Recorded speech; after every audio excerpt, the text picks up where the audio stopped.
Hello everyone. Today I am going to demonstrate an activity in order to verify laws of reflection of light. In order to support my demonstration, I will be using these materials. Here I have this white background which will act as the screen on which we will see the reflection and the image formation somewhere. This is a plane mirror. Okay, so as you can see, the reflecting surface of this plane mirror is shiny, smooth, and this will be the best reflecting device. So this I have placed over here in front of the screen. Laser light, which will act as the source of the light. So we know that whatever is seen on the surface of a plane mirror, this is nothing but the reflection of the light. So when I am going to shine this laser light on this screen, we will see the reflection of the light that will take place over this white background. Now the first law of reflection is the incident ray, the normal ray and the reflected ray has to lie on the same plane. Same plane as in this is the screen, and this screen is being here, this vertical portion of this white background is lying on this x-axis. This the horizontal plane is the y-axis and z-axis will be towards us.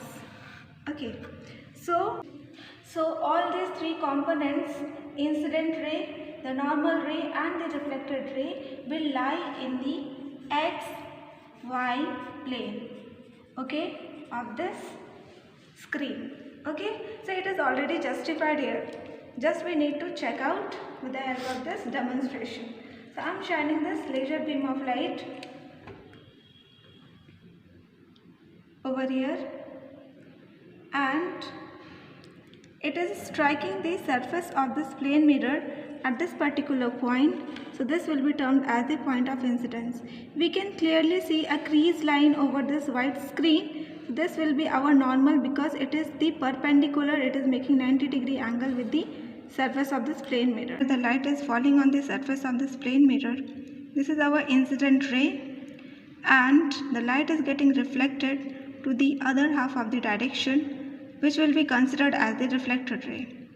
In between this incident ray and reflected ray, we have a line which is separating these two rays, and that is perpendicular, which is considered as the normal ray, and the angle between the incident ray and the normal will be considered as the incident angle, whereas the angle between the reflected ray and the normal will be considered as the reflected angle. Okay, in order to have the clear view, let's switch off the light. So can you see this? This is our incident ray, this is our reflected ray, this is our point of incidence where this laser beam is striking the plane of the surface, and if we draw a perpendicular in between this incident ray and the reflected ray, so that perpendicular will be our normal, and here the first law of reflection is satisfied. Okay, so here we have this incident ray, normal ray and the reflected ray lying on the same plane. So we are good to go with the second law of reflection.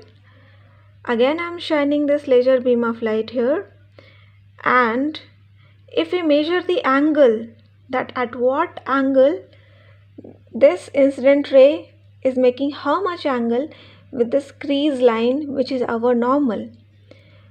So for an instance, if we consider this as a 30-degree angle, then wherever this reflected ray will be formed on the other half of this screen, it will be found same as the angle of incidence. When we will measure the angle between incident and the reflected angle, we will find that both the angles are equal to each other, and hence we have verified the second law of reflection also.